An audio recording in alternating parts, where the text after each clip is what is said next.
ever since the groundbreaking days with Genesis. And he's also been at the forefront of the world music movement. He's been an activist for Amnesty International for very many years, and he is behind a fascinating organisation called simply The Elders. His new album revisits the Peter Gabriel catalogue, accompanied by an orchestra, and we're going to be hearing more of that later. But first, the man himself joins me. Welcome. Thank you for coming in. You're welcome. Can I just start by asking, it's a slightly, perhaps a strange place to start, but about the Elders, because I've been fascinated by this. This is an organisation of extremely experienced world statespeople, is it? Indeed, and the idea was really, as trust in institutions and government declines around the world, there are still individuals around who are trusted and have led extraordinary lives, and the thought was if you could get a group of them together, a small group, and they could focus their energies, that there might be some way that their wisdom and experience could be usefully engaged. It's like a sort of world senate or upper house of the real greybeards. You've got Nelson Mandela's been on it in the past, I think. Tutu. He founded it. Tutu is our chair. Then Kofi Annan, Mary Robinson, Grove Brundtland, Jimmy Carter. I mean, there's a wonderful. I think Senator George group. Mitchell might be a candidate member before long.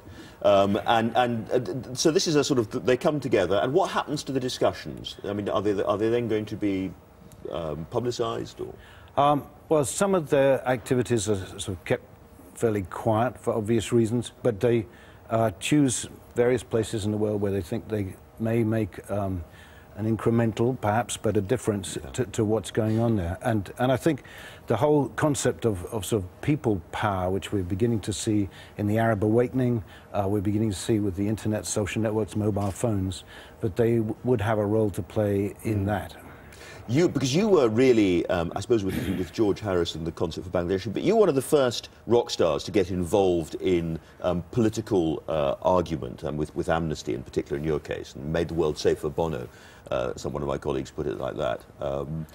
Well, I mean, I sort of fell into it, really, and wrote a song about Stephen Biko, who's in South Africa, and that was my calling card. I then got invited to lots of other things, but I think for many of the musicians that were involved, particularly in an Amnesty tour that went around the world called Human Rights Now, it was life-changing stuff, and you started meeting people for whom it was a real and everyday story. The song you're going to sing at the end of the show is a political song. It is, yeah, and that was, I think, partly inspired by an Amnesty report on torture in Argentina, so it was really trying to talk about a prison of conscience. And I should emphasise, you actually put your money into these things. You don't just you don't sign a petition and wave and move on. No, there is money, and I mean, I work now with another organisation called Witness.org, which is a human rights organisation using technology and video. So that's more of my human rights focus, but I still do things with Amnesty and definitely with the Elders. Let's talk about the music, the True Blood, which is. You have a full orchestra. It makes a heck of a noise. No, it's amazing. You know, you get used to performing with a small group and some pre-recorded elements, and here's a large stage full of wonderful players. And as with, I have to say, of being of the generation who went out and bought their Genesis albums way back, but the move from a very, very big, rich sound down to a kind of almost silence and a piece of vocal music, and then back up again. And it seemed to me that putting an orchestra behind you allowed you to play with that at an even deeper level. Yeah, the sort of dynamic range I think you get is much richer and fuller. So.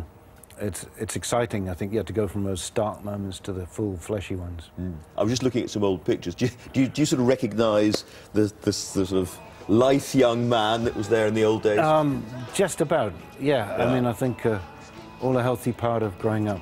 And presumably we won't see Genesis again, will we? Or with we yourself actually had some it? Conversations a couple of years back, but it became a sort of bigger project than I felt I could take on. But I mean, the door is not locked.